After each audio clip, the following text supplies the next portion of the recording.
Gold, trusted gold buyers. మీరు తాకట్టు పెట్టిన బంగారాన్ని విడిపించి ఈ రోజు ఉన్న మార్కెట్ ధరకు కొనబడను.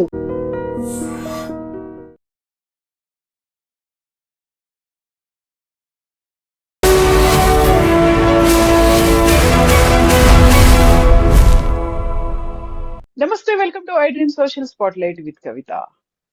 భారతదేశం టీమ్ ఇండియా ఫైనల్స్ లోకి ప్రవేశించింది. T20 సెమీఫైనల్స్ లో అటు బ్యాటింగ్ కావచ్చు, బౌలింగ్, ఫీల్డింగ్ అన్ని రంగాల్లో కూడా తానేంటో చూపించి ఇప్పుడు న్యూజిలాండ్ తో తలపడిపోతోంది. యాక్చువల్ గా కీలకమైనటువంటి అంశాలు సెమీఫైనల్ మ్యాచ్ లో ఏం కనిపించాయి, ఫైనల్ ఎలా ఉండబోతోంది. మనతో పాటుగా ఉన్నారు sports analyst and cricket commentator Venkatesh గారు. వెంకటేష్ గారు, నమస్కారం అండి. నమస్తే అండి. సో నిన్న మ్యాచ్ చూసారా? మీరు చూస్తే ఏమనిపించింది? ఏది బాగా మోస్ట్ ఇంట్రెస్టింగ్, మోస్ట్ అట్రాక్టివ్ గా అనిపించింది? నన్ను అడిగితే బుమ్రా బౌలింగ్ అండి. బుమ్రా వేసిన third spell over number 16 and 18 అతను బౌలింగ్ చేశాడు.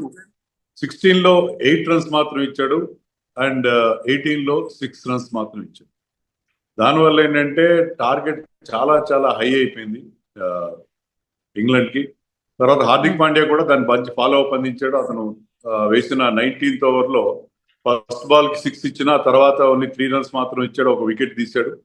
దాంతో లాస్ట్ ఓవర్ లో 30 runs was the required run rate for England. అక్కడ మీకు ఒక పార్ట్ టైమర్ మిగిలాడు మన శివం దుబే బౌలింగ్ వేసినా సరే 30 runs లాస్ట్ ఓవర్ లో అంటే మీకు వరుసగా బౌలింగ్ 6 కొట్టాలి. సో అలా అది ఇంపాసిబుల్ టార్గెట్. సో అది బుమ్రా వేసిన 2 ఓవర్లో అతను టైట్ బౌలింగ్ వల్ల మ్యాచ్ మన వైపు తిరిగిందని చెప్పాలి. అంతవరకు ఏంటంటే మన టార్గెట్ మనం 15th ఓవర్కు మనం చేసిన రన్స్ కానీ వాళ్ళు చేసిన కంపేర్ చేస్తే దేవర్ అహెడ్ ఆఫ్ అస్. మనకంటే ఎక్కువ రన్స్ చేసిన పరిస్థితి మనకు కనిపించింది. బెతల్ మంచి ఫామ్ లో ఉన్న టైంలో ఇంకా మ్యాచ్ మన చేయి దారిపోయింది అనుకున్న టైంలో మనకి ఓన్లీ హోప్ బుమ్రా కనిపించింది. ఆ బుమ్రా దాన్ని ఫుల్ఫిల్ చేశాడు. మన నమ్మకాన్ని అతను వమ్ము చేయలేదు. సో మనం ఎలాగైతే 2 ఏళ్ల క్రితం T20 వరల్డ్ కప్ ఫైనల్లో సౌత్ ఆఫ్రికాకి అగేన్స్ట్ గా ఇదే రకమైన పర్ఫార్మెన్స్ ఇచ్చాడు Bumrah. If I'm not wrong అప్పుడు కూడా 16th and 18th ఓవర్ వేసి అతను మనకి ఒక 30 balls లో 30 runs కావాల్సిన టైంలో he has turn the match in our favour. So ఇక్కడ కూడా బుమ్రా అలాంటి ఒక గేమ్ చేంజింగ్ మూమెంట్ మనకు అందించాడు. సో వాంఖడే స్టేడియం అనేది ఒక చేజింగ్ టీం ఏదైతే ఉందో ఆ ఇన్నింగ్స్ ఆడినప్పుడు గెలుస్తుంది అనుకుంటే ఆ రికార్డ్ ని బ్రేక్ చేసినట్టుంది కదా నిన్న. చూడడానికి ఒక హై స్కోర్, కాకపోతే అక్కడ టఫ్ ఫైట్ లాగా అనిపించింది. గెలిచింది కేవలం 7 runs తో మాత్రమే. అంటే 250+ స్కోర్ ని చేంజ్ చేయడం అష్టమశి విషయం కాదండి. ఎందుకంటే ఇంతవరకు T20 ఇంటర్నేషనల్ చరిత్రలో ఒకే ఒక్కసారి 250+ స్కోర్ ని ఎవరైనా చేంజ్ చేశారు. అది 2023లో సౌత్ ఆఫ్రికా అగైన్స్ వెస్టిండీస్. అందులో ఇలాంటి సెమీఫైనల్లో అది చాలా కష్టం. But we have to give full credit to England. Spirited chase, వాళ్ళు అంత పెద్ద టార్గెట్ ని they believe that they can chase it down. అలాగే వాళ్ళు ముఖ్యంగా బెతల్ ఆడిన ఇన్నింగ్స్ అద్భుతమైన ఇన్నింగ్స్. అతనికి మిగతా వాళ్ళు విల్ జాక్స్ కానీ, శామ్ కరన్, బ్యాంటన్ లాంటి వాళ్ళు ఇచ్చిన సపోర్ట్ కానీ, దాంతో ఏంటంటే they came very very close. Just 7 runs తో ఓడిపోయారు. But it was very very enjoyable match. Crowd పూర్తిగా అందరు కూడా ఫుల్ గా ఎంజాయ్ చేశారు. హై స్కోరింగ్ థ్రిల్లర్ గా సాగింది ఆ మ్యాచ్. మామూలుగా థ్రిల్లర్స్ అన్ని కూడా లో స్కోరింగ్ ఉంటాయి, but it was an high scoring thriller. So Akshar Patel పట్టినటువంటి క్యాచ్ల గురించి అయితే ఒక సింగిల్ హ్యాండెడ్ గా పట్టడం అనేది ఎలా అనిపించింది మీకు అసలు? అక్షర్ పటేల్ ని మనం 2 మ్యాచ్లు ఆడించలేదు. నెదర్లాండ్స్ మీద అతను డ్రాప్ చేశారు. సరే, వాషింగ్టన్ సుందర్కి ఏదో కాస్త గేమ్ టైం ఇవ్వాలని చెప్పి. అలాగే సౌత్ ఆఫ్రికా మీద కూడా అతను డ్రాప్ చేశారు. Akshar Patel is an important member. అతను ప్రతి మ్యాచ్ లో కూడా తన కాంట్రిబ్యూషన్ ఉంటుంది. బ్యాటింగ్ లోనో, బౌలింగ్ లోనో, ఫీల్డింగ్ లోనో. ఈ మ్యాచ్ లో ఫీల్డింగ్ లో అతను పట్టిన 2 క్యాచ్ల విధంగా చాలా చాలా క్రూషియల్. మనం మళ్ళీ 2024 ఫైనల్కి వెళ్తే అక్కడ మన కరెంట్ కెప్టెన్ సూర్యకుమార్ చివర్లో మిల్లర్ క్యాచ్ పడతాడు బౌండరీ లైన్ మీద. అది ఎంతగా మనని గెలుపులో ఎంత కీలకమైన రోల్ ప్లే చేసిందో. అలాగే ఇక్కడ అక్షర్ పటేల్ పట్టిన 2 క్యాచ్లు కూడా. ఫస్ట్ క్యాచ్ అది రన్నింగ్ బ్యాక్వర్డ్స్ చాలా కష్టం. ఆల్మోస్ట్ 20 meters కంటే ఎక్కువ డిస్టెన్స్ కవర్ చేస్తూ రన్నింగ్ బ్యాక్వర్డ్ వెనక్కి పరిగెత్తు క్యాచ్ ని జడ్జ్ చేయడం చాలా కష్టం. కానీ జడ్జ్ చేసి అతను పట్టిన క్యాచ్ కానీ, అలాగే విల్ జాక్స్ క్యాచ్ అయితే ఇంకా స్పెక్టాక్యులర్ అండ్ రియల్ మార్వల్. ఎందుకంటే అతను చాలా వేగంగా పరిగెత్తాల్సి వచ్చింది. బౌండరీ లైన్ దాటకుండా లాస్ట్ మినిట్ లో బ్రేక్ వేసి చాలా సమయస్ఫూర్తితో బాల్ ని తన తోటి ఫీల్డర్ శివం దుబేకి అందించడం. That was an extraordinary effort. తన అక్కడ తన బ్యాలెన్స్ మెయింటైన్ చేయడం, బౌండరీ లైన్ దాటకుండా చూడడం, అదే సమయంలో బాల్ ని సేఫ్ గా తన తోటి ఫీల్డర్ కి అందించడం. సో స్ప్లిట్ సెకండ్ టైంలో he has to take the decision and ఆ ప్రెసిషన్ కూడా ఉండాలి. ఆ ప్రెసిషన్ కూడా పాటించి అది మళ్ళీ ఎన్నిసార్లు చూసినా కూడా that was a wonderful moment of the match. And Will Jacks ఎంత బాగా ఇంగ్లాండ్ పర్ఫార్మ్ చేశాడు throughout the tournament. 4 man of the match అవార్డులు గెలిచాడు. అతను బెతెల్ కనుక క్రీజ్ లో కంటిన్యూ ఉంటే మ్యాచ్ ఖచ్చితంగా మనం చేయి దాటిపోయాడు. సో క్యాచ్ చాలా ముఖ్యం. అండ్ క్యాచెస్ విన్ మ్యాచెస్ అని అంతే అలాగే అంటారు. అలాగే క్యాచ్ వదిలేస్తే కూడా ప్రమాదం జరుగుతుందని చెప్పి మనకు అర్థమైంది ఏంటంటే సంజు శాంసన్ వాళ్ళు 15 దగ్గర డ్రాప్ చేశారు. వాళ్ళ క్యాప్టెన్ స్వయంగా డ్రాప్ చేశాడు, సెటర్ డ్రాప్ చేశాడు, ఈజియెస్ట్ క్యాచ్. సో వాళ్ళు క్యాచ్ డ్రాప్ చేయడం, మన వాళ్ళు 2 టఫ్ క్యాచెస్ పట్టుకోవడం, that was the real turning point in the match అని కూడా చెప్పచ్చు. అందులో కూడా కోఆర్డినేషన్ అనేది యాక్చువల్ గా అక్షర్ పటేల్ పట్టుకున్నాడు, అక్కడ బౌండరీ లైన్ దాకా వెళ్తాడు, ఏం జరుగుతోందో అని అనుకునే టైంలోనే కరెక్ట్ గా ఆ టైంకి స్కిడ్ అవుతుందేమో, స్కిప్ అయిపోతాడేమో అన్నట్టుగా శివన్ దుబే కూడా అలర్ట్ గా ఉండడం అనేది, ఆ కోఆర్డినేషన్ కూడా వచ్చింది కదా, ప్రాపర్ గా ఉంది కదా. అదే నా సిచ్యుయేషనల్ అవేర్నెస్ చాలా ఇంపార్టెంట్. అతను కూడా తన ఫీల్డర్ చూస్తున్నాడు, ఏం చేస్తాడు అనేది. సో అతను రెడీగా ఉన్నాడు. అక్షర్ పటేల్ కనుక క్యాచ్ ఇవ్వగలిగితే అతను కూడా సిద్ధంగా ఉన్నాడు, చాలా దగ్గర డిస్టెన్స్ లో ఉన్నాడు. అతను కూడా వదిలేయచ్చు, యాక్చువల్గా సడన్ గా వచ్చిన క్యాచ్ వదిలేచ్చు, కానీ అతను చాలా కూల్ గా క్యాచ్ ని పట్టుకొని మనకు బ్రహ్మాండమైన బ్రేక్ అందించాడు.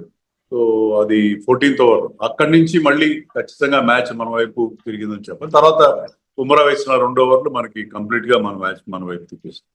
సో ఎప్పుడైతే ఫీల్డింగ్ లో, ఎందుకంటే ఇంతవరకు ఈ వరల్డ్ కప్ లో మనం అందరికంటే ఎక్కువ క్యాచ్ 13 క్యాచ్ డ్రాప్ చేసాం. ఈ అభిషేక్ శర్మ లాస్ట్ మ్యాచ్ లో వెస్టిండీస్ కి అగేన్స్ట్ గా 2 క్యాచ్ డ్రాప్ చేశాడు. అదే కాదు, ఓవరాల్ గా చాలా క్యాచ్ డ్రాప్ చేస్తూ మన ఫీల్డింగ్ చాలా సబ్స్టాండర్డ్ గా కనిపించింది. ఈవెన్ గ్రౌండ్ ఫీల్డింగ్ కూడా అంత ఎఫెక్టివ్ గా అనిపించాలి. కానీ ఈ క్రూషియల్ మ్యాచ్ లో మన ఫీల్డింగ్ చాలా ఇంప్రెసివ్ గా మన వాళ్ళు ఫీల్డింగ్ చేస్తారని చెప్పాలి. రింకు సింగ్ కూడా మెచ్చుకోవాలి.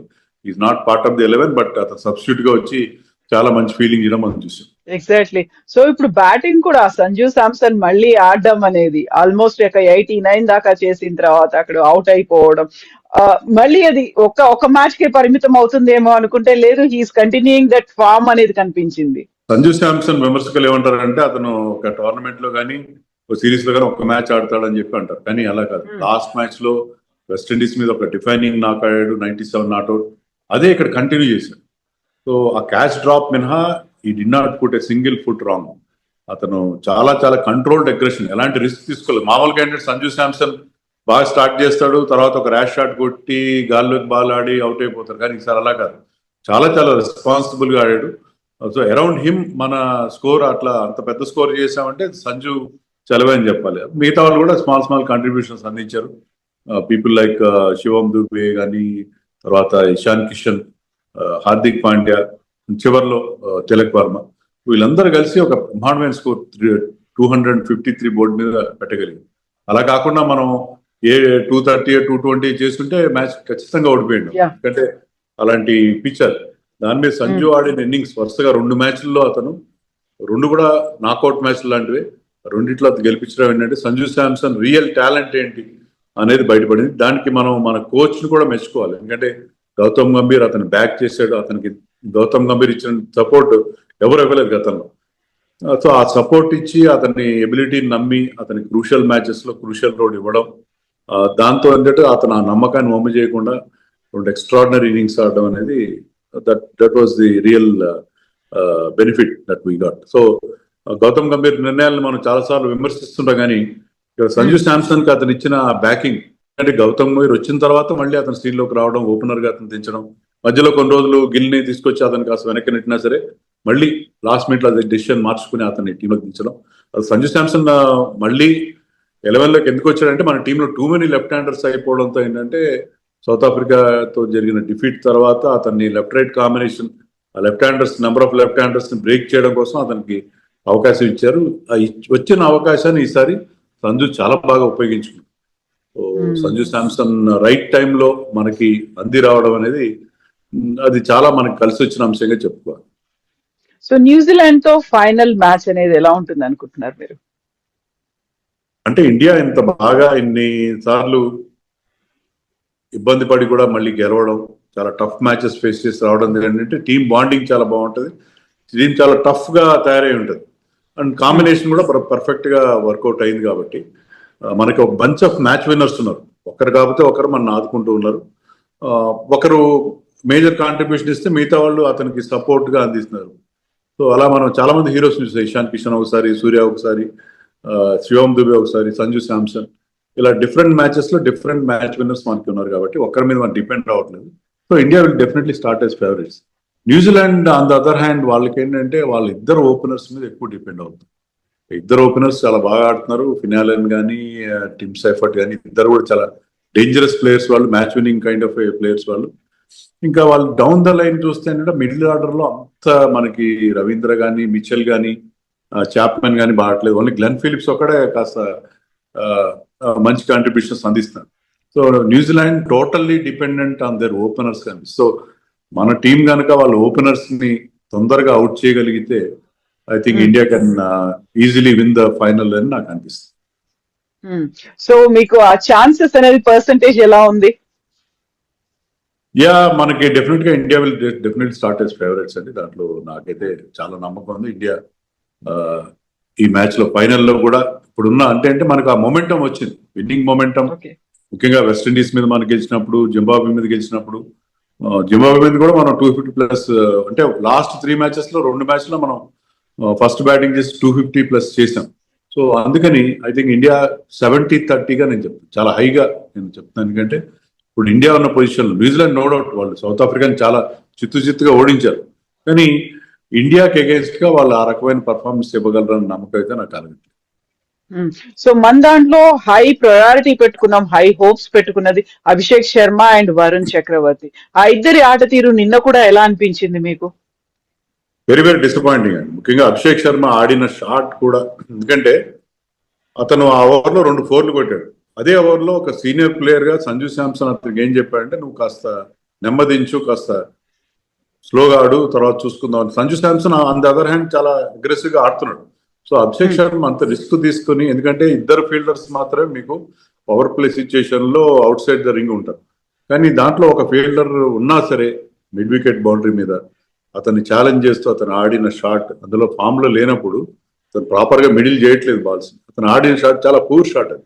సో ఇలా ఆడుతూ పోతే ఫామ్ లో లేకపోవడం అతని షాట్ సెలెక్షన్ చాలా దారుణంగా ఉందనేది మరొకసారి ప్రూవ్ అయింది. అతనికి ఆఫ్ సైడ్ లో చాలా స్ట్రాంగ్, అతను లెగ్ సైడ్ లో అంత స్ట్రాంగ్ కాదు, కానీ లెగ్ సైడ్ లో ఆ షాట్ అతను అటెంప్ట్ చేసిన, అంటే అది కావాలని వాళ్ళు ట్రాప్ చేసి మరి అతను ఆ లెగ్ సైడ్ షాట్ ఆడించారు. దాంట్లో ఆ ట్రాప్ లో అతను పడిపోయాడు. అలాగే వరుణ్ చక్రవర్తి అన్ఫార్చునేట్లీ అతని హిస్టరీని వాళ్ళు ఛేదించారేమో అన్ని టీమ్స్ అనిపిస్తుంది.